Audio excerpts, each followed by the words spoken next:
Bueno, ¿qué tal? Bienvenidos y bienvenidas a esta nueva actividad del servicio. Mi nombre es Paula Quintero, con Janina Mazzoni y Diana Regojo formamos parte del Servicio de Orientación al Graduado y al Docente, que depende de la Secretaría de Extensión, Cultura y Bienestar Universitario, que está a cargo de Alejandra Rojas. Y para quienes no conocen el servicio, les comento, conocen el servicio, vamos por lo básico. Pueden responder en el chat, abrir micrófono. No, no, no, No, no. ok, bien, gracias por responder. Bueno, buen momento para presentarnos entonces. Para quienes no conocen el servicio, les comentamos que este es un espacio que desde la facultad está pensado para acompañar a los graduados en lo que es la formación y el ejercicio profesional, ¿sí? Si ustedes entran en la web de la facultad y van a un botón que está arriba a la derecha que dice Portal del Graduado, van a encontrar diferentes herramientas que están pensadas justamente para acompañar lo que es la formación y el ejercicio, ¿sí? Van a encontrar información acerca de las residencias que ofrece la facultad exclusivas para sus graduados, ¿sí? La residencia en psicología clínica y la residencia en terapia ocupacional. Información sobre trámites, ¿sí? Como, no sé, la matrícula, el analítico, tanto matrícula de provincia como matrícula de nacional, eh, no sé, certificado de ética profesional y otra serie de trámites. Y también van a encontrar información acerca de las becas que hay para cursar posgrado, información acerca de los cursos de extensión que ofrece la facultad y de las supervisiones gratuitas, tanto individuales como grupales, desde diferentes marcos teóricos que ofrecemos para los graduados recientes, ¿sí? Y en caso también de que tengan alguna duda, necesiten hacer alguna consulta o mismo quieran programar una entrevista de orientación porque, no sé, están medio perdidos y quieren pensar cómo continuar o cómo insertarse en algún área, también pueden solicitarlo a través de, el portal del graduado porque ahí tienen nuestros datos de contacto, ¿sí? Que igual ahora los voy a dejar pegados en el chat también.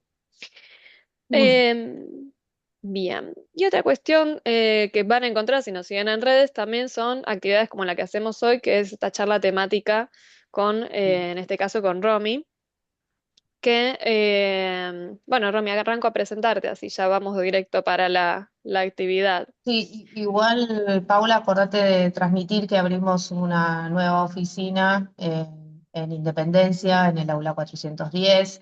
Ahí se van a poder acercar también para poder vernos en persona, además de la que funciona en Hipólito Yrigoyen. Estamos todos los días, de lunes a viernes, de 10 a 15 horas. Y bueno, ahí también pueden acercarse, en esto que decía Paula, en relación a poder charlar más de cerca bueno, y ayudarlos en lo que les haga falta y en la medida de lo posible, digamos. Así que, bueno, eso. Le queríamos decir eso, que estamos muy contentos, que empezó esta semana a funcionar y bueno, y ya ahora tienen ese punto de referencia en Independencia en el aula 410, ¿sí? Sí, también si por algún motivo están más cerca de la sede de Irigoyen, pueden acercarse a la sede de Irigoyen, que es donde funcionamos siempre. Em, En el horario también de 10 a 15 siempre van a encontrar a alguien por quien puedan hacerle alguna consulta o tema que necesiten preguntar. Bien, excelente el dato de la nueva sede, Yani, porque ya se me estaba pasando. Bien, bueno, vamos con Romy. Romy es licenciada en Psicología de la UBA, tiene formación en Violencia de Género y Salud Mental Perinatal, e integra el Protocolo de Género de la Facultad de Psicología de la UBA. También Romy es docente de la práctica profesional 842, que se titula Abordaje y Prevención de las Violencias basadas en el género en dispositivos comunitarios y asistenciales. Y le digo a Romy con mucho cariño porque es compañera nuestra de trabajo también. Así que nada, Romy, te dejo el espacio. Bueno, gracias, buenos días para todos, para todas. Es lindo compartir así con compañeras también. Así que bueno, un poco entiendo que la charla fue pensada en el marco del 8M, que ya se nos aproxima, por eso el título, ¿no? Mujeres, cuidados y salud mental. Así que les voy a compartir pantalla para que podamos ir pensando entre todos y todas. algunas cuestiones relacionadas con esto. Primero espérenme porque yo me empiezo a desorganizar con el Zoom, organizo cuadraditos, hago cositas, este, y ahí ya arrancamos. Bueno, ven bien, ¿no? Perfecto, Sí. Romy. Perfecto. Bueno, un poco veníamos charlando antes de abrir la sala que el tema de los cuidados viene tomando bastante lugar desde distintos campos, ¿no? Un poco desde las políticas públicas, desde la investigación, pero también desde la práctica clínica, ¿sí? Así que hoy vamos a intentar un poco conjugar alguna de estas cuestiones. Porque lo que empezamos a observar con bastante nitidez es que la forma en la que se organiza el cuidado tiene efectos bastante concretos en la salud mental, especialmente en la salud mental de las mujeres. Seguramente van a coincidir conmigo, les debe pasar, que en el consultorio aparecen muchos relatos que tienen que ver con el agotamiento, con la sobrecarga, con la Ujú. culpa por no llegar y también con la dificultad de registrar las propias necesidades, ¿no?, de las personas que cuidan. Por eso, más que un tema que parece ya conocido, ¿no? O pasado de tiempo, el cuidado hoy necesita, ¿no?, una lectura o viene a traer una nueva lectura que está ligada también a una lectura clínica que es muy vigente. Entonces, la propuesta de esta charla era, como les decía, poder pensar entre todos y todas cómo leer estas marcas subjetivas sin reducirlas solamente a lo intrapsíquico, y no porque lo intrapsíquico no se ponga en juego, ¿no? Porque también la idea es poder eh, ajustar la especificidad del trabajo clínico acá, pero sí poder un poco complejizar la lectura y traer cómo las cuestiones de la organización social del cuidado, que ahora les voy a explicar un poquito mejor de qué se trata, tienen impacto también y lo podemos hacer entrar en la lectura clínica. Un poco a veces tiene que ver con romper un poco esta dicotomía, ¿no?, entre lo social y lo clínico o lo meramente psicológico e intrapsíquico. Insisto, para complejizar y no para diluir, ¿no?, las cuestiones subjetivas en esa lectura. Entonces, para empezar, les traigo algunas preguntas que vamos a intentar hoy ir respondiendo. ¿Qué son los cuidados? ¿Quién cuida hoy? ¿Cómo se organizan hoy los cuidados? ¿Qué efectos subjetivos tienen? Y también cómo respondemos con nuestras prácticas clínicas, ¿no?, a esto que va apareciendo y a esta organización. A mí, para abordar esta relación entre los cuidados y la salud mental, me gusta tomar como herramienta de lectura el modelo ecológico del desarrollo humano, que es un modelo sí que conecta varios sistemas y que entonces nos permite comprender procesos subjetivos, o que los procesos subjetivos, perdón, no se producen en el vacío, sino que justamente se dan en una intersección, ¿no? En una intersección entre diferentes niveles que incluyen lo vincular, que incluyen lo institucional y que incluyen también lo sociocultural, ¿no? Este modelo no lo pienso como, o sea, no lo traigo acá con un objetivo descriptivo solamente, sino también como una herramienta clínica de lectura, ¿sí? Algo que nos puede ayudar a leer lo que sucede también en el consultorio o a veces también en los territorios, ¿no?, cuando trabajamos en algún espacio comunitario. Porque justamente un poco lo que les decía es esto, ¿no? Lo que recibimos en el consultorio como ansiedad, agotamiento, culpa, se configura, y hoy vamos a intentar poner un poco esto de relieve en esta articulación entre lo singular y condiciones más amplias que tienen que ver con la organización del cuidado.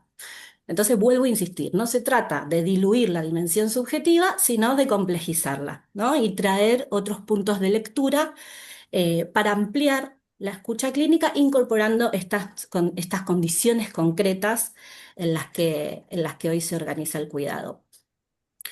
Eh, Eso, pienso, es lo que a veces nos permite comprender justamente de manera más precisa, ¿no?, ciertos malestares eh, y explicarlos con mayor complejidad y desde varias aristas.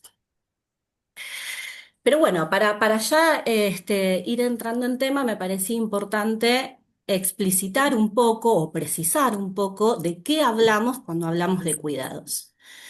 Retomo esta definición de Laura Pautasi, que es una abogada de la Universidad de Buenos Aires que trabaja mucho con estas cuestiones y que los describe como un conjunto de actividades que son indispensables para sostener la vida cotidiana. En esas actividades, las personas no solamente brindan elementos materiales para vivir en sociedad, sino también elementos simbólicos, ¿no? Y de lo que hoy se está hablando en el campo de los cuidados es que cuando hablamos de cuidados tenemos que pensar eh, en el cuidado directo de otras personas, de unas personas hacia otras, en la provisión, digamos, de las condiciones en las que se realiza ese cuidado, es decir, limpiar la casa, hacer la compra, preparar la comida, ¿no? Y también la gestión del cuidado, es decir, coordinar horarios, llevar a los chicos acá, llevar a los adultos mayores al médico o hacer un trámite, ¿sí? Todo esto que tiene que ver con la logística, ¿no? Con la gestión de horarios, de traslados, etcétera. Pero también los cuidados incluyen el autocuidado, ¿no? Y esto es algo interesante para que vayamos pensando. Después Karina Batiani, que es una académica también de nuestra región, trae algo que es súper interesante y que ahí les pongo, y es que además el cuidado tiene un carácter universal e interdependiente, ¿no? Es decir, todas las personas necesitamos cuidados a lo largo de nuestro ciclo vital, ¿sí? Los seres humanos somos seres altriciales, se dice, ¿no? Necesitamos de otros para sobrevivir, sobre todo en los primeros tiempos de vida, ¿no? De hecho, esto es algo importante. Los cuidados se complejizan en algunos momentos del ciclo vital.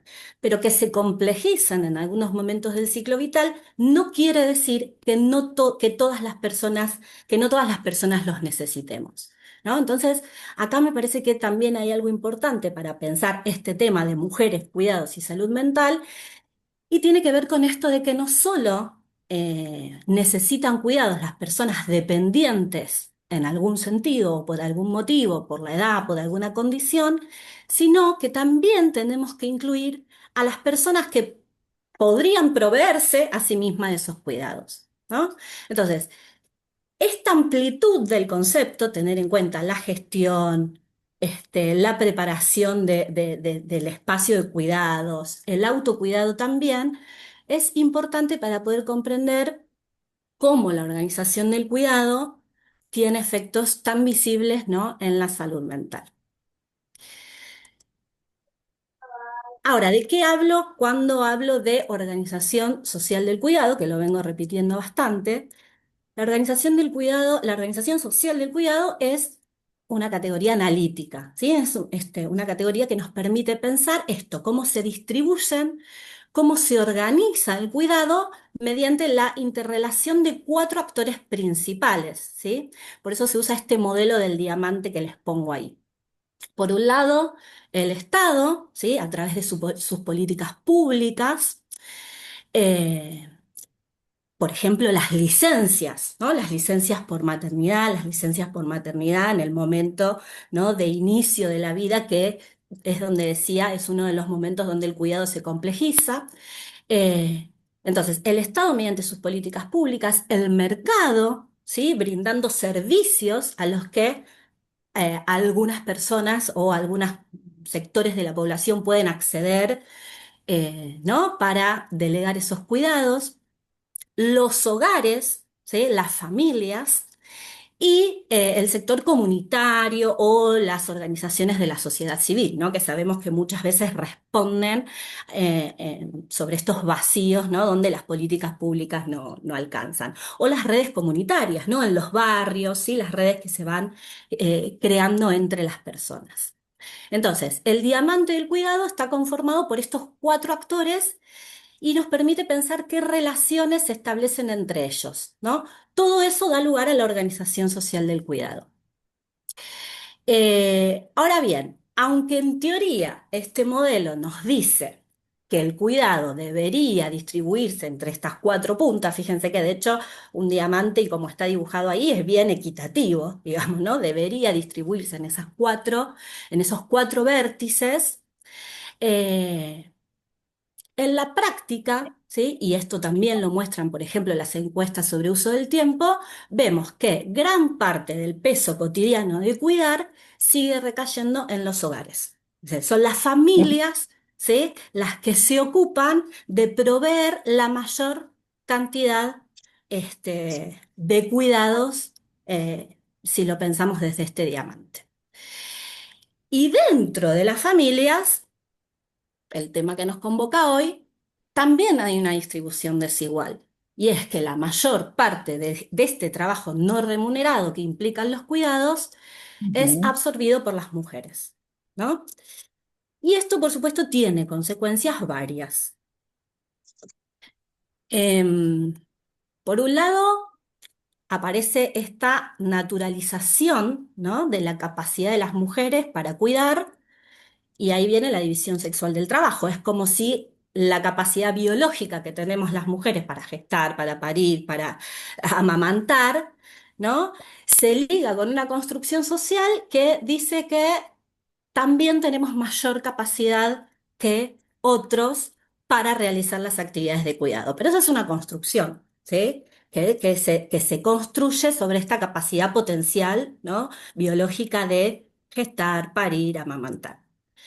Por otro lado, que las mujeres dentro de los hogares se ocupen o absorban la mayor cantidad de tareas de cuidado, implica dificultades para participar de la vida económica, ¿no? Para trabajar, por ejemplo, para dedicar tiempo al cuidado personal, al desarrollo personal. Cuando se habla de brecha salarial, se está pensando en esto también, no es solamente la diferencia de salario, sino que las mujeres tenemos menos tiempo, ¿sí? Para trabajar, o que inclusive tomamos trabajos más precarizados porque necesitamos tiempo disponible para las tareas de cuidado, ¿no? Eh, y bueno, podemos pensar, no, no me quiero poner acá tan sociológica, pero podemos pensar en muchas otras consecuencias. Y entonces en los efectos en la salud mental como una de ellas, ¿no? Una de las consecuencias que tiene que ver con esta organización del cuidado y que empezamos a ver, ¿no? O que vemos con mayor, me sale la palabra crudeza, no sé si es exactamente lo que quiero decir, pero es la que me sale, ¿no? Con mayor fuerza, ¿no? Cuando trabajamos acompañando, cuando acompañamos mujeres. No sé si en el chat, esperen que voy a mirar. Acá Cintia decía, perdón Cintia que no te leí antes, la organización de redes comunitarias, hay una representación femenina de las tareas de cuidado, claro, los comedores en los barrios, exactamente, ¿no? Por eso hablamos de la feminización del cuidado, ¿no? Inclusive cuando algunas familias tienen los recursos económicos para delegar el cuidado en otras, contratan mujeres, ¿no? Y esas mujeres que tienen que ir a trabajar de cuidadoras, posiblemente dejen a cuidado de otras mujeres de su familia o del barrio, ¿no? O de estas redes comunitarias que se arman a sus propios hijos, ¿no? Entonces, pues hablamos de la feminización del cuidado también. Eh, bueno. Cuando miramos entonces los datos pues, esta es la última encuesta nacional del uso del tiempo que se hizo acá en Argentina, aparece de manera bastante consistente esta mayor carga del trabajo doméstico y de cuidados en mujeres. En promedio, lo que dice la encuesta es que las mujeres dedican casi el doble de horas diarias que los varones a estas tareas y que esta brecha se amplía en hogares con niñas y niños pequeños. También tenemos que cruzar otras variables acá, ¿no? La situación no es la misma para todos los hombres y para todas las mujeres, ¿sí? Hay que cruzar otras variables como lo económico, ¿sí? El acceso a recursos, etcétera. Pero lo que dice esta encuesta es que más o menos la mayor cantidad de horas dedicadas al cuidado se concentra entre los 30 a los 59 años y cuando hay hijos pequeños se destina más tiempo, ¿no? Y se complejiza más. Eh, y bueno, como les decía, cuando hay cuestiones, cuando lo cruzamos con factores socioeconómicos, ¿no? También la brecha de cuidados se lee o tenemos que leerla de una manera diferente.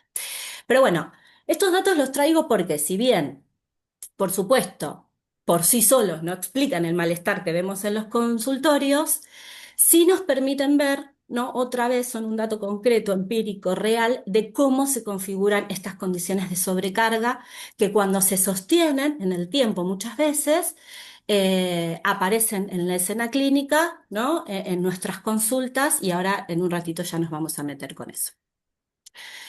Entonces, para ir terminando esta primera parte que me parecía importante para organizar, ¿no? ¿De qué estamos hablando de cuidados? ¿Cómo es que el cuidado hoy se distribuye para poder entender qué efectos tiene en las personas? Eh, Toda esta problemática del cuidado, sobre quién los provee y etcétera, deriva, ¿sí? en que los cuidados sean incorporados como un derecho humano desde agosto del año pasado en la Convención Interamericana de Derechos Humanos. Con lo cual esto obliga, ¿sí? a responder, a repensar, ¿sí? cuestiones que tienen que ver con el derecho a cuidar, con el derecho a ser cuidado y con el derecho al autocuidado también, esto que les decía, ¿no? Pensarlo como un derecho humano permite que se amplíe, ¿no? a todas las personas. Todas las personas, digo, es algo eh, meramente humano, ¿no? Requerir de cuidados, por supuesto, en algunos momentos de la vida más que en otros, ¿no? Entonces, en las últimas décadas se fue como progresivamente consolidando el cuidado como derecho humano. Eh, y entonces, sí, ¿alguien me habló? No. Entonces, el cuidado deja ahí, ¿no? O de ser un asunto privado de las familias para pasar a ser una responsabilidad social compartida. ¿Mm? Este desplazamiento es interesante también para pensar en la clínica, porque justamente, ¿no? las tensiones que vemos se arman justamente en este punto, ¿no? Entonces, pensar el cuidado también nos obliga a pensar o a revisar al menos cómo se distribuyen socialmente esas responsabilidades de cuidado y si hacemos entrar eso en la clínica, muchas veces, y ahora les voy a compartir algunas escenas que tienen que ver con esto, se trata de esto, ¿no? De poder visibilizar cómo está organizado y distribuir las responsabilidades.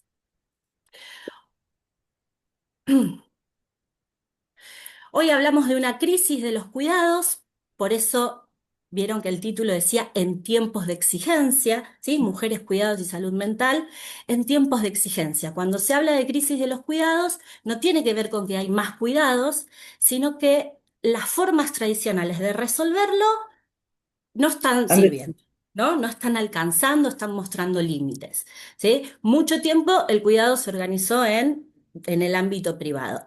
Ahora, con la salida, ¿no? de las mujeres al mundo laboral, con el envejecimiento poblacional, con la mayor supervivencia de las personas, ¿sí? Los cuidados se tensionan porque siguen recayendo en las mismas personas, pero las condiciones y los tiempos han cambiado. ¿No? Entonces aparecen estas tensiones en la organización social del cuidado. Por un lado, aumentan las demandas, ¿no? En las infancias hay un montón de discursos bastante normativos también en relación a cómo criar hoy en día, eh, personas mayores, situaciones de dependencia, pero por otro lado, muchas mujeres participando del mercado laboral, de las redes comunitarias, ¿sí? Entonces, esto también lo vemos en la clínica, una fuerte exigencia casi por todos lados, ¿no? Tengo que ir a trabajar, tengo que ser buena profesional, me tengo que seguir formando, no me tengo que quedar quieta, pero además tengo que criar, ¿no? Con unos niveles, o cuidar con unos niveles bastante, bastante altos, ¿no?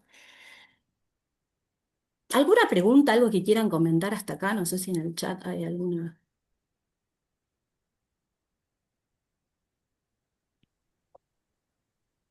Pueden abrir micrófono si quieren o ir dejando en el chat. En el chat igual las que había ya las respondiste, que fue lo que había comentado Cintia.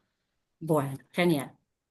Bueno, em, entonces, lo que podríamos decir es que en las últimas décadas se produjo como un desplazamiento, ¿no? Que en algunas ocasiones y en algunos países también se tradujo como en algunas cuestiones normativas, pero esto de que el cuidado empieza a reconocerse progresivamente como un derecho y que entonces se instala la idea de corresponsabilidad social. Entonces, si tú eres el cuidado como un derecho, implica cuestionar su asignación exclusiva a las mujeres, ¿sí? Aun cuando en la práctica, digamos, siguen existiendo estas brechas, ¿no? Entre el reconocimiento y estas formas concretas. Y es justamente ahí, en esas brechas, donde se configuran estas tensiones subjetivas que hoy les vengo diciendo vemos con tanta frecuencia en la clínica, ¿no? A ver si acá apareció un... Así que... Para ir entrando ya en el terreno de las cuestiones subjetivas más, más de lleno, ¿qué efectos subjetivos observamos? ¿No? Yo ahí les puse algunos: sobrecarga mental, estrés crónico, cansancio persistente, ansiedad por disponibilidad permanente, ¿no? Esta creencia de que todo el tiempo hay que responder. Ujú. La culpa asociada a delegar tareas o a la necesidad de descansar. Burnout de cuidados, ¿no? El estrés y el agotamiento que provoca estar cuidando al otro y también algunos síntomas depresivos. ¿Hay algo más que ustedes vean en su práctica profesional que tal vez yo no haya puesto ahí, que estén viendo en relación a este tema?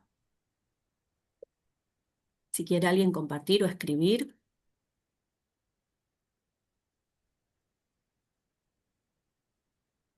La réplica, la replicación del rol, dice Selva. ¿Algo Hola, más? ¿qué tal? Hola. A Sí, mí me gustaría Juliana. agregar que se desdibuja también la singularidad de la cuidadora o del cuidador, ¿no? Y está abocada totalmente a rasgos de los cuidadores, ¿no? Ser amoroso, el tiempo, ¿no? Y se desdibuja todo lo otro. Sí, totalmente, ¿no? Hay como un Lo toma por reforzamiento. complejo.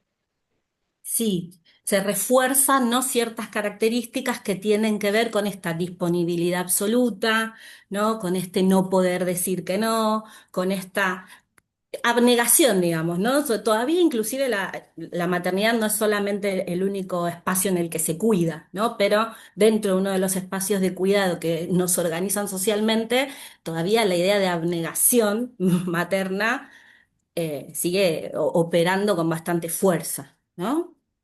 Eh, Insisto, y esto es lo que complejiza, ¿no? Digo, por eso esta lectura sobre los tiempos, porque además hay otras demandas, ¿no? Que se suman a esa abnegación y a esa demanda por estar disponibles de manera casi constante. ¿Algo más que quieran compartir? La desresponsabilización de algunos varones, sobre todo en el retirarse. Bien, eso también. Sí, y Romina había pensado Sí. que como uno de los derechos es el autocuidado, también digo, como este cuidar al otro, al niño, al adulto, al grande, borra eso y muchas veces eh, llegan a consulta mujeres que dejan de hacer lo que le gusta, además de cuidar y de todo eso, como no entender que también el autocuidado es parte del derecho, digamos, de los cuidados al otro. Eso me parece súper interesante, como que queda Sí, borrado siempre. sí, totalmente, ¿no? Y todo se convierte en una demanda de, ¿no? Sí, Hay poco lugar para lo que les gustaría hacer, ¿no? sí, También. sí. Y a veces cuando entra el autocuidado, me hiciste pensar en esto, entran en esta misma lógica de tener que hacer. O sea, Sí, yo tengo me que ir al tengo, gimnasio. ¿no? Entonces, Sí, eso también es un desafío, ¿no? Poder trabajarlo, porque entra como en la misma lógica de algo más que hay que hacer. digamos, Sí, ¿no? Entonces, digo, cuando trabajamos con las personas, el desafío de, bueno, hacer entrar algo poco de las ganas, ¿no? del deseo, tal Del cual. deseo, Sí, exactamente, dónde sí. queda, ¿no? En toda esta cadena de tareas. Bueno, en este sentido, Vanessa también dice la pérdida o disminución de espacios de socialización, ¿no? Lo mismo. eh, el aislamiento, ¿no? Que se va recrudeciendo, insisto, en tiempos donde las personas estamos bastante solas, digamos, ¿no? Ya no es como en otras épocas donde el cuidado era un poco más comunitario, ¿no? Salíamos en el barrio, en la puerta estaba este, estaba el... Digo, ahora es puertas adentro, digamos, eso también este, se ha reforzado, ¿no? Que el autocuidado no sea una exigencia más, decía acá María Paula, la imposibilidad de participar de la vida política, de estudiar, de trabajar, eso, ¿no? De aquello que moviliza, digamos, podríamos, ¿no? Y de ahí podemos abrir un montón de formas de acuerdo a las personas. Bueno, entonces, muchas mujeres, ¿no? Entonces, muchas veces estos malestares que leemos inicialmente en clave individual, cuando ampliamos el foco, vemos que lo que está operando también ahí, ¿no? Las cuestiones subjetivas siguen, pero lo que está operando también ahí es la organización social del cuidado, ¿no? Por eso pararnos, ¿no? Anclarnos ahí también para complejizar la lectura clínica, me parece que justamente amplía la mirada. Eh, dice Jimena que tal vez hay un micrófono abierto y Ariana que las cuestiones relacionadas con lo sexual también. Estás tan cansada que no hay espacio para eso. Sí, ¿no? Eh, bueno, en el puerperio, por ejemplo, no sé si hay alguna madre en la sala, este tema de la sexualidad también de las mujeres es un tema bastante importante, ¿no? Porque uno de los mandatos es recuperar rápido, ¿no? Bueno, todo entra en la línea de las obligaciones y las tareas y el que hay que recuperar para no sé qué. Entonces, estos efectos subjetivos que se me ocurrían a mí y todos los que vienen diciendo ustedes, eh, nos permite, ¿no? Hacer este desplazamiento, o no sé si es desplazamiento de la palabra, es más bien diálogo, ¿no? Conservar este diálogo entre el orden social y la escena clínica, lo que pasa en nuestros trabajos con las personas, ¿no? Si en el nivel macro encontramos división sexual del trabajo, mandato de disponibilidad, el ideal de maternidad, de este que venimos hablando, si hay déficit en las políticas de cuidados, si el trabajo doméstico se invisibiliza, ¿no? Y se naturaliza como algo que habría que hacer y que no conlleva ningún esfuerzo, lo que vemos a nivel clínico tiene que ver con la culpa por descansar, por ejemplo, con la sensación de no llegar, por eso traía esto de que todo entra en la cadena de exigencias, ¿no? Y así no llegamos nunca a nada, porque siempre hay, ¿no? Una exigencia nueva, si quieren. La dificultad para pedir ayuda, la desvalorización subjetiva. Entonces, cuando esta organización desigual se sostiene en el tiempo, aparecen efectos subjetivos bastante claros, ¿no? Todos estos que venimos nombrando, la sobrecarga, el estrés, el cansancio, etcétera.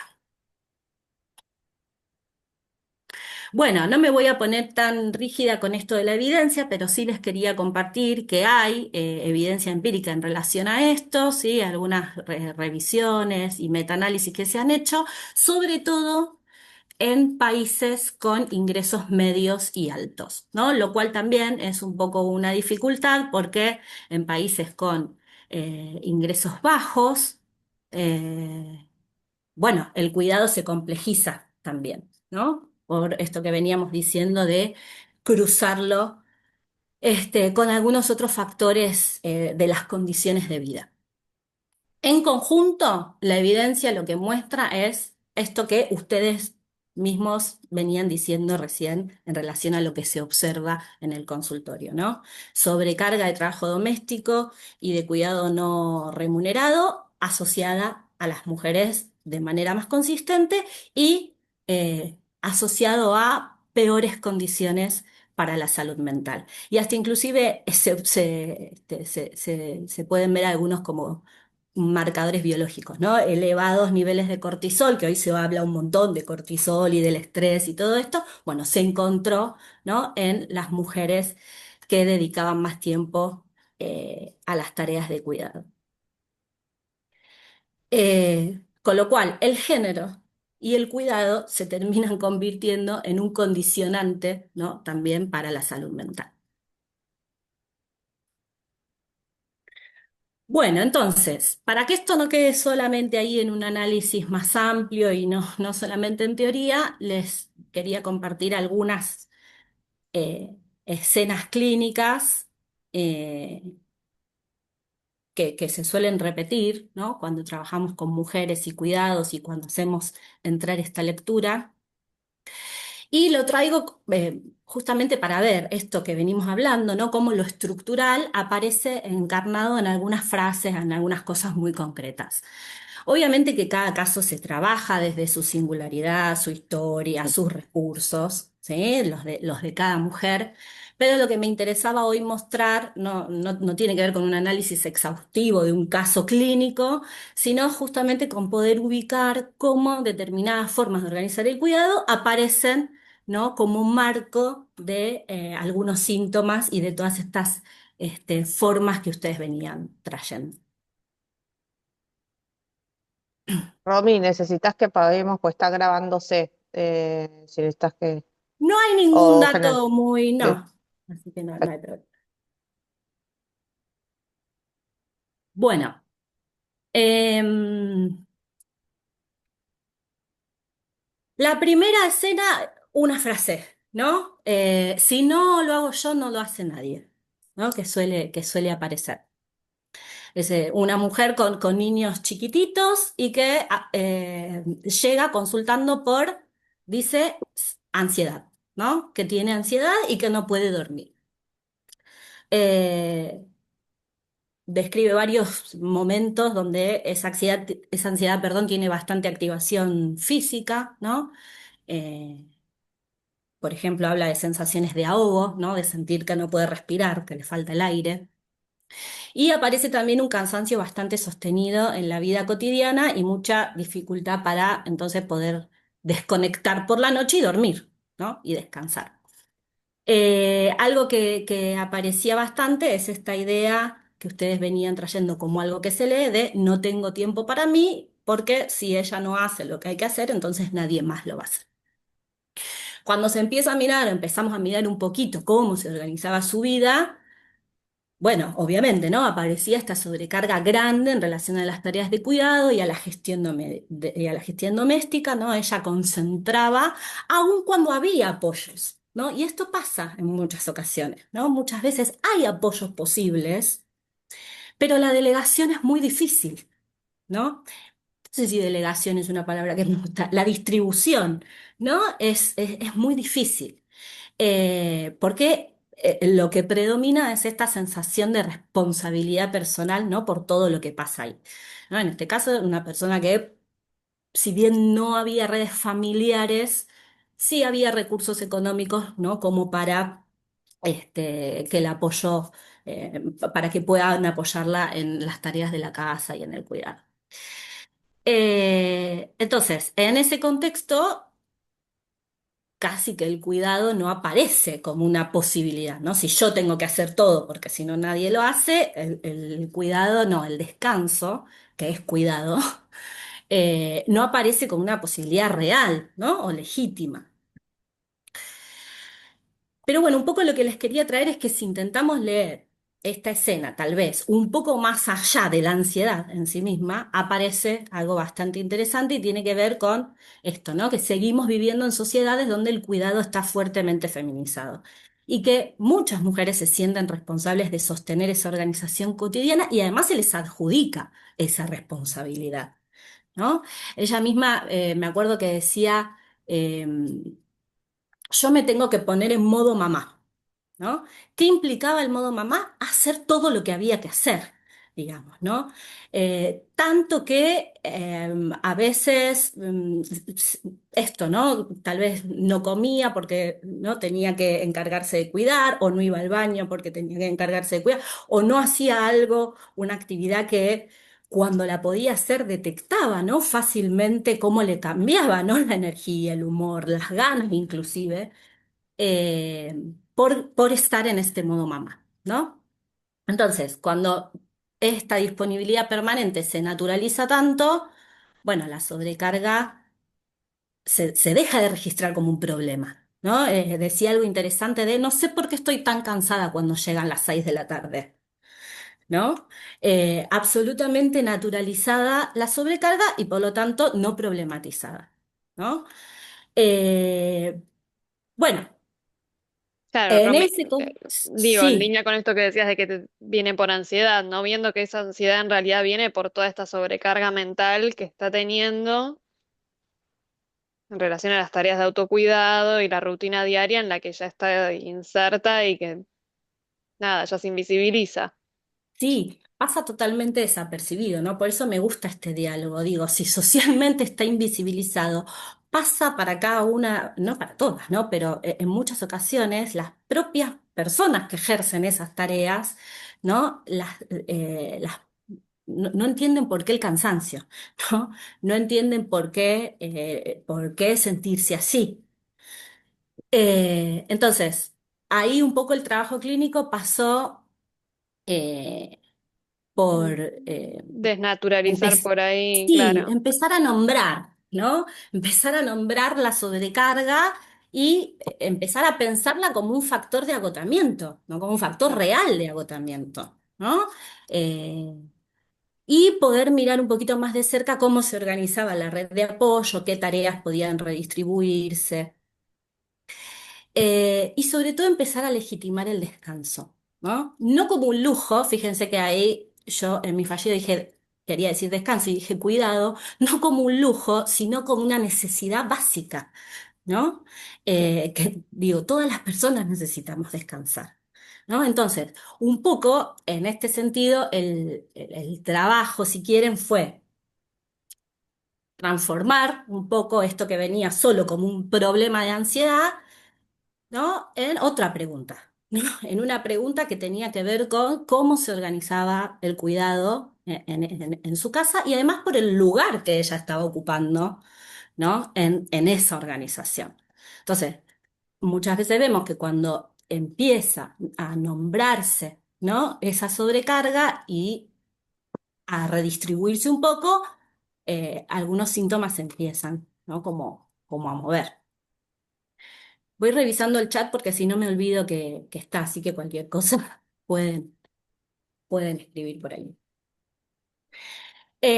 Bueno, otra. Esta vez una mujer que justamente estaba pasando el puerperio. Sé que debería poder con todo, ¿no? Solía decir. Tenía un bebé chiquitito y lo que trae primero es que llora mucho y que se desborda emocionalmente, ¿no? Que llega a un punto en el que explota y que ya entonces no aguanta el bebé, no aguanta la pareja, no aguanta, ¿no? Y mucha autocrítica, porque eso genera mucha culpa, ¿no? Y mucha autocrítica con respecto a cómo estaba siendo madre, ¿no? ¿Qué clase de madre estaba siendo?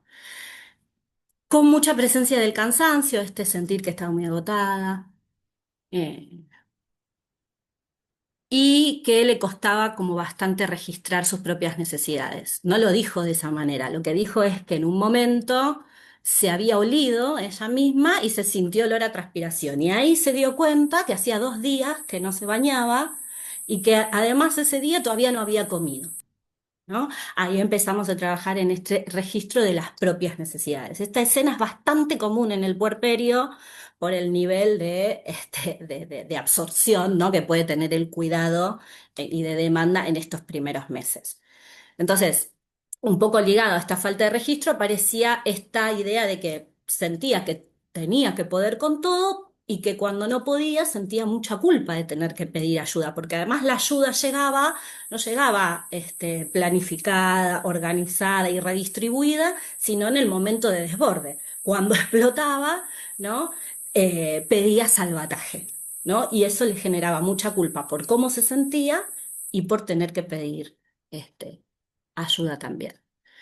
Entonces, acá hay un momento vital del ciclo vital muy particular, que es el puerperio, y algo que aparece bastante habitual, que es estos niveles de exigencia tremendamente altos en relación con el cuidado del bebé. A ver, los bebés chiquititos necesitan otro para sobrevivir, ¿no? Pero además, ¿no? Socialmente y culturalmente se imponen, ¿no? Como ciertas formas de ser madre, ¿no? Que refuerzan eh, todas estas cuestiones.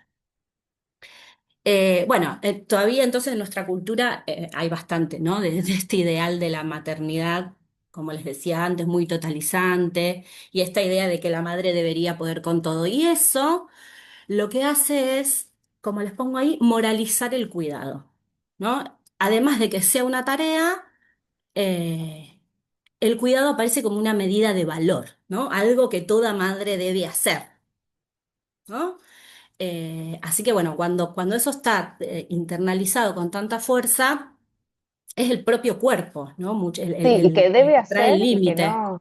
que debe hacer y que no puede decir hoy estoy cansada, hoy no puedo, porque a veces también la mirada de la persona que haga de partener y de que estás cansada, si estuviste todo el día en casa o estuviste cuidando a los chicos y los Totalmente. chicos van 6 horas al colegio, ¿no? Y aparece este cuestionamiento del partener, quien sea, digamos, ubicando eso y hay muchas mujeres que creen efectivamente que esto es así, que no pueden estar cansadas. Sí. Y porque además ahí me parece que hay algo que es interesante también, que es muy difícil explicar cuando Mm, hablamos de carga mental, por ejemplo, ¿no? mm, Todo lo que implica la gestión del cuidado, porque no se ve, digamos, ¿no? Digo, en términos culturales somos muy del ver para creer, ¿no? Bien positivista la mirada de que tengo que verlo para, ¿no? Entonces, hay algo que tiene que ver con la cuestión mental, de planificar, de hacer, de pensar estrategias, de recordar el turno, de todo eso que es muy difícil de transmitir. Entonces parece que si no se ve casi que no existiera, ¿no? En salud mental también nos pasa bastante, ¿no? Hay algunas cuestiones que parece que si no se ven no existen. Acá Cintia decía que quizás otro trabajo posible sería cuestionar los mandatos culturales que operan directo en la subjetividad. Porque también se juega ahí algo de la validación propia en la mirada del otro de lo que se supone debería ser una madre cuidadora. Exactamente. Sí. Eh, Sí, hay algo que tiene que ver con dejar caer este lugar, ¿no? De la que puede todo, y esto está ligado también a la mirada del otro también. Bueno, nada, pensaba un poco que cuando se trata del puerperio, y esto que decía Cintia me hizo acordar, ¿no? Trabajamos tal vez mucho menos sobre lo que la madre no puede hacer, ¿no? Sino justamente en esto, ¿no? En mucho más sobre el ideal materno, ¿no? Que es imposible de sostener, ¿no? Trabajamos mucho más sobre esta idea de que todo se puede, que viene bien ligada, como decía Cintia recién, de esta construcción cultural, ¿no? Que se hace en relación a la maternidad y, bueno, a veces se trata un poco de aflojar, ¿no? De aflojar ese ideal. Es que me quedé pensando, Romy, en la imagen que Ujú. mostraste antes, el lugar del Estado también, pues inclusive las licencias de maternidad, por lo menos en Sí, Argentina, son extensas para la madre, pero para el padre son, no sé, 3 días, ya no, 2 días. 2 días, bueno. Sí, y Eh, tampoco tan extensas para la madre. no, no. Porque, bueno, ahí aparece otra cosa, ¿no? Por eso yo le insisto tanto que no me voy a meter en este tema, pero digo, la crianza y las formas de criar que, ¿no? Que a mi entender están muchas veces malinterpretadas o quedaron pegadas, ¿no? Como a una lógica de hacer ciertas cosas y eso tiene que ver con el respeto. Pero bueno, un poco lo que se habla es, y a partir del reconocimiento de las necesidades del bebé, que es algo muy importante, por ejemplo, lactancia materna exclusiva hasta los 2 años, ¿no? Sos buena madre si podés sostener eso, pero a los 2 meses tengo que volver a trabajar. ¿No? Tal vez claro, haya alguna persona acá que se ha tenido que extraer leche porque quería o tenía ganas, ¿no? De sostenerla en el baño de su lugar de trabajo. ¿No? Por ejemplo, había unas imágenes muy gráficas que mostraban a una mujer comiendo en un baño justamente para poner de relieve eso, ¿no? En el baño no se come, sin embargo, no hay espacios, digo, las políticas públicas no están pensadas o no sé si no están pensadas, al menos son insuficientes todavía hoy. Y para el lugar del varón como cuidador, ¿no? Porque 2 días son. No, claro, Entonces, por eso es como que tal cual. hasta se le Eh, impone como más el cuidado de la madre ya desde el exact- vamos, que está bien, estamos de acuerdo que el niño depende de su madre, pero ¿quién cuida a la madre que está cuidando al recién nacido? No exactamente, tenés un compañero ahí que te esté apoyando porque ya tuvo que volver a trabajar. exactamente. Sí, eso es implícitamente decir la que se ocupa del cuidado es, ¿no? La mujer, porque esos 2 días son para hacer trámites, ir a inscribirlo, ¿no? Esas cosas. Claro. Hasta ahí llega. Eh, las políticas públicas son insuficientes y las que se logran se están perdiendo, dice acá Estefanía, por eso la complejidad de los tiempos también, ¿no? Bueno, última escena que me gustaba traerla porque acá lo que aparecía es la exigencia profesional también, ¿no? Una mujer de mediana edad, 40 años, profesional, con hijitos chiquitos y un funcionamiento laboral alto, ¿no? Sostiene muy bien su trabajo, cumple con todo lo que se propone, se perfecciona, avanza, hace carrera, pero está agotada, ¿no? Y cuando empezamos a conversar, aparece esta idea de que le da vergüenza tener que pedir ayuda, ¿no?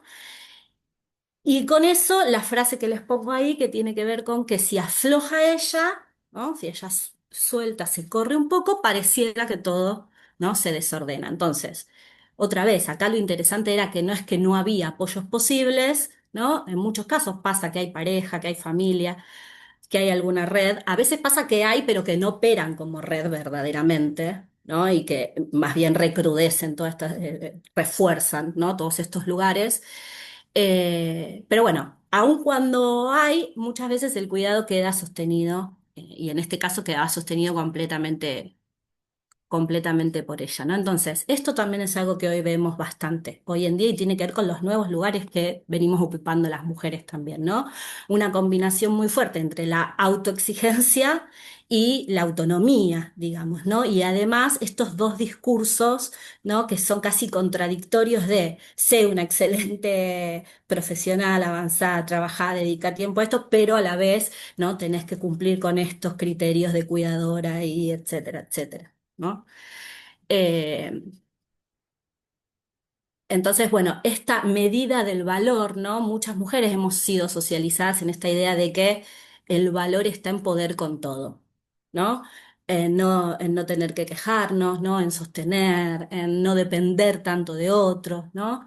Y en las mujeres profesionales a veces esa idea, la vemos como un poquito más fuerte, ¿no? Entonces, acá lo que me parecía interesante como trabajo clínico, entre otras cosas, era no solamente trabajar en la reorganización de las tareas y etcétera, sino despatologizar la necesidad de ayuda, ¿no? Por eso yo les decía al principio, es básicamente humano, ¿no? Que las personas necesitamos descanso, necesitamos ayuda, necesitamos cuidados, ¿no? Entonces, trabajar, ¿no? Eh, en esa despatologización para, eh, para que pedir apoyo no sea un signo de falla, de debilidad, ¿no? Sino esto, un movimiento humano, digo, una necesidad fundamental, ¿no? Y a partir de ahí tal vez ir construyendo alguna red un poco más, más amigable, ¿no? De alguna forma. Bueno, ¿algo que quieran decir? Eh, Mira, acá traía cómo son las licencias en Paraguay. 18 semanas ininterrumpidas para las mujeres o para las madres y 2 semanas para las licencias de paternidad. ¿Alguien abrió el micrófono? ¿Quería decir algo? Sí, yo quería, en realidad pensaba en esto, no, en esto de despatologizar la necesidad de pedir ayuda y poder construir una red más posibilitadora, digamos, para la Sí. mujer cuidada. ¿qué pasa? Viste, recién decías, por ahí hay red, pero esta no funciona como tal. Entonces, ¿qué pasa, digamos, si aún cuando el trabajo, digamos, con esta mamá cuidadora apunta hacia ese lugar, pero en lo real y en lo concreto no hay una red de apoyo en la que pueda sostenerse y por ahí el feedback eh, no acompaña este trabajo personal? ¿Cómo, digamos, ahí también la mujer se encuentra en una disyuntiva? Digo, si ha Sí. podido problematizar, cuestionar y desnaturalizar todas estas cosas y salen en la búsqueda de esa red, pero aún así la red no responde y no hay un feedback, eh, se me ocurre, ¿no?, que ahí es donde deberían aparecer las políticas públicas y el Estado a habilitar espacios, ¿no?, donde quizás las redes familiares y comunitarias no pueden estar, pero creo que ahí también nos encontramos en una disyuntiva que quizás a veces excede el espacio de consultorio, porque por ahí el trabajo personal puede ir avanzando, pero en lo real, en el contexto, no aparecen esos recursos. Sí, Cintia, es muy gracias por compartir esto, porque me hiciste acordar de algo que no quería dejar de decir, y era que efectivamente a veces no hay red, ¿no? Efectivamente a veces no hay en quién delegar, ¿no? Y por eso me gustaba al principio traerles esto del diamante, digamos, ¿no? Y de cómo pensar. Porque si no volvemos, y esto me parece que está bueno para no caer en esta trampilla, ¿no? No se trata de sumar más responsabilidades, digamos, ¿no? De concentrar todo en lo que puede hacer la mujer y sumarlo como una exigencia más. Sí, por supuesto, ¿no? Convocarla en su responsabilidad y etcétera. No, no estoy hablando de eso ahora, pero no se trata de sumar mayor exigencia y pensar en que desarmar estas escenas tiene que ver con cuestiones solamente individuales, ¿no? Porque ahí lo dejamos en el ámbito de lo privado. Por eso al principio les hablaba del diamante y de cómo debería distribuirse, ¿no? En la práctica es lo más difícil, digamos, ¿no? A veces aparece más en las redes comunitarias que en las respuestas o en espacios, ¿no? Del propio Estado. Por eso, digo, esta es una forma particular de trabajar. A veces también está bueno no quedarnos solos con este trabajo. Digo, hay otros profesionales que se encargan, por ejemplo, las trabajadoras sociales, ¿no? De acompañar todas estas cuestiones y está bueno trabajar en conjunto, ¿no? Eh, para resolver algunas de estas cuestiones. No sé si te respondí, pero bueno, es lo que pude armar.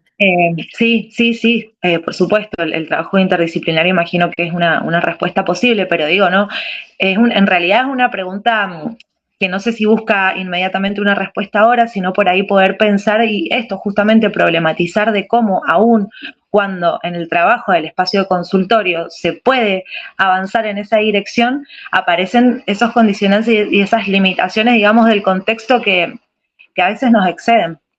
Sí, totalmente. Por eso me parece que sostener el diálogo entre lo social y las condiciones de vida y el trabajo clínico, a mí por lo menos me parece como bastante importante en relación a esto que traes también, ¿no?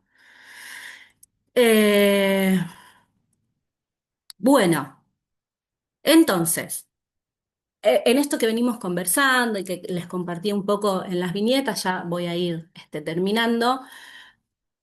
Podríamos decir, ¿no? Que estamos frente a un modelo de estrés crónico, ¿no? Estructural, ¿no? Algo que sostiene, ¿no? Una alta demanda, una alta exigencia, y que configura este escenario, ¿no? Bastante estructural. Desde esta perspectiva, la desigualdad de género, podríamos decir entonces que es un asignador de riesgos, ¿no? Eh, digamos, ¿no? Los estereotipos de género, que son construcciones sociales, imponen realidades diferentes para los diferentes géneros. Y esas realidades diferentes tienen efectos subjetivos también y efectos en la salud mental, como venimos hablando hoy, ¿no?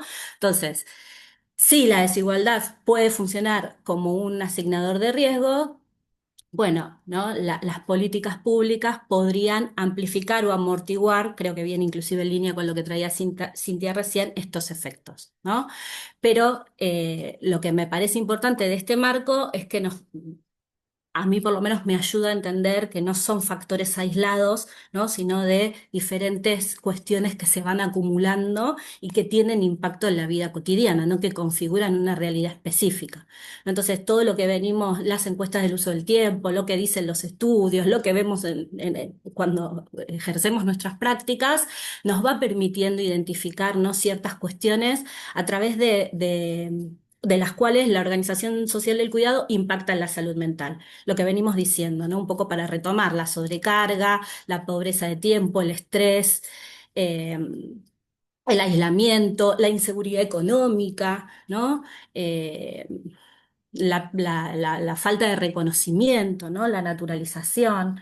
Este, todos estos mecanismos cuando se configuran, ¿no? Y cuando no se pueden redistribuir y cuando no hay respuesta para eso, bueno, generan escenarios de riesgo psicosocial, si quieren, ¿no? Como bastante sostenido. Entonces, nada, la apuesta es un poco, no como para dejar la pregunta abierta, es bueno, ¿cómo hacemos, ¿no? Para incorporar en la pregunta clínica, ¿no? O en nuestras lecturas y en nuestras intervenciones algo de estos mecanismos que operan en la producción de malestar, ¿no? Entonces, cuando trabajamos con mujeres, en la clínica o donde sea, digo, ¿no? Estamos trabajando con contextos de sobrecarga de cuidados, ¿no? La escucha ahí se complejiza, hay que volver a leer el malestar, no solamente en clave intrapsíquica o psicológica, como le quieran llamar, sino también poner algo de estas condiciones estructurales de la organización del cuidado y eh, ¿no? Cómo estos cuidados están condicionados entonces por lo epocal también, ¿no? Entonces, lo primero que implica eso es que justamente escuchar la dimensión, ¿no? Pienso estructural de ese malestar, no tiene que ver con reducirlo a rasgos individuales, sino integrarlo, ¿no? Integrarlo con eso y de esa forma no psicologizar todo, ¿no? Digo, en violencia también pasa mucho que todo se psicologiza, ¿no? Y hay otras cuestiones que tienen que ver con el orden social y cómo se arma, ¿no? Que tienen impacto y que yo insisto, ¿no? Incorporarlo no es diluir lo subjetivo, no es diluir lo individual, sino que es, ¿no? Tener otro punto de lectura, ¿no? Enriquecer la lectura. Em, y a partir de ahí reintroducir, ¿no? A las mujeres pensaba como sujetos de cuidado también, ¿no?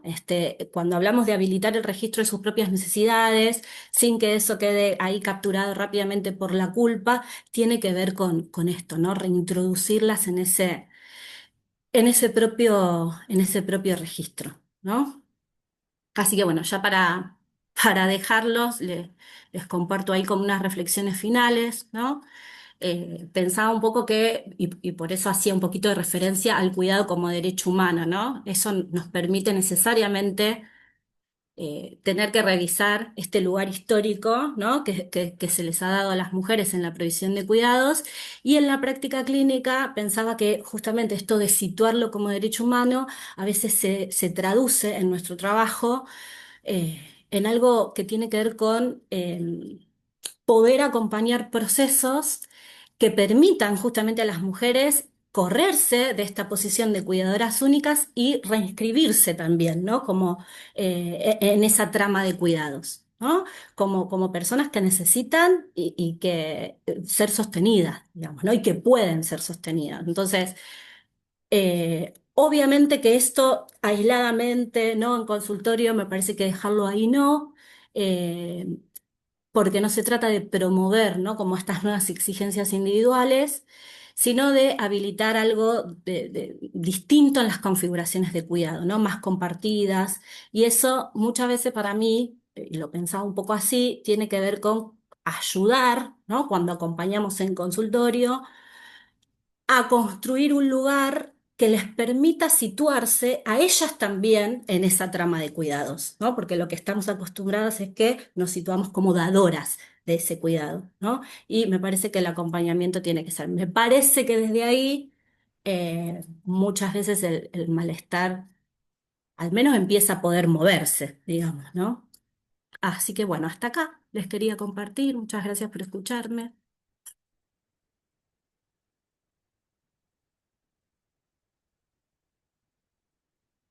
No sé si alguien quiere preguntar algo, decir algo.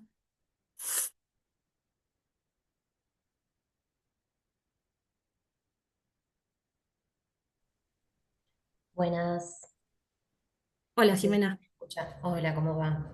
Eh, no tengo muchas preguntas, pero sí lo que quería hacer era agradecer porque, digo, me parece que está bueno tener este tipo de espacios con esta mirada, con compartir estas perspectivas y saberes también, porque a mí particularmente me vino pasando últimamente que en la clínica me encuentro con relatos en donde otros profesionales no han sabido alojar cosas desde esta perspectiva y terminan como reforzando situaciones traumáticas por no poder considerar, ¿no? Como estas cuestiones así de género, básicamente. Y es re loco, o sea, no pasó una vez, no me pasó dos, fueron como situaciones así que se repetían y nada, me parece también como copado poder tener como esta responsabilidad de todos los que estamos acá también participando, ¿no? De interesarnos por estas cuestiones que, que hoy, sobre todo hoy en día, no podemos dejar afuera, ¿no? Al menos en Argentina. Entonces, eso, quería agradecer y qué bueno poder como participar y juntarnos a pensar sobre estas cosas. Me da Gracias, un poco más de Jimena. esperanza. Gracias.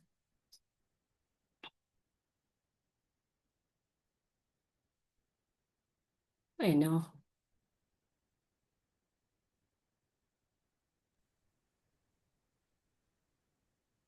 bueno, por mi Bueno, parte, eso, si no hay más preguntas, acá te dicen que está muy interesante, muy necesario el tema, te agradecen. gracias a ustedes por escuchar. Bueno, y por abrir el espacio, ¿no? El servicio de orientación a graduados justamente para pensar estos temas.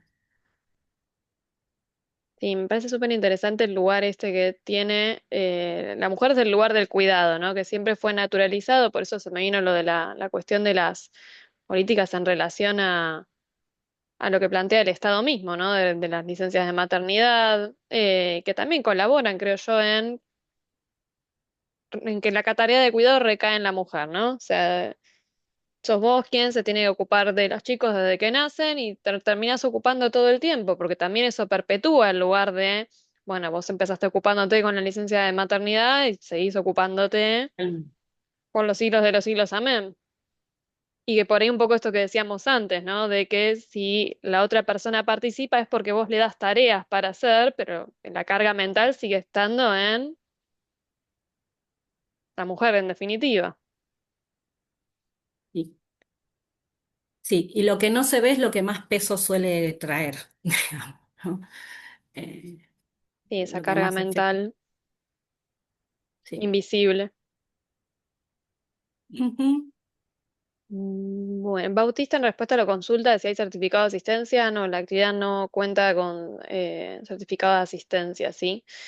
Eh, mira, Romy, acá te preguntan si hay algún material que vos sugieras. Bueno, ahí vos pusiste 3 artículos que me parece que por ahí están buenos como para Sí, chequear. bueno, Laura Pautasi es una abogada que habla bastante de este tema. Y bueno, después si querés, ahí deja, no sé si llegaron a anotar el mail, pero si no se los dejo, me pueden escribir y les comparto algo ahí.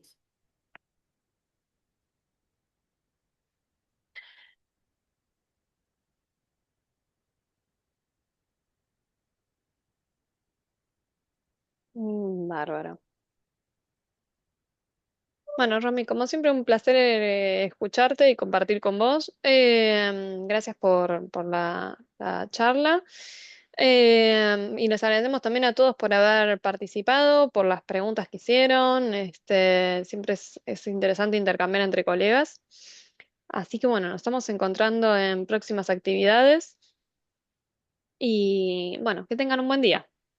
Bueno, gracias, buen día para todos y Muchas todas. gracias, Romina. Buen día. Gracias, chao. Chao, buen día.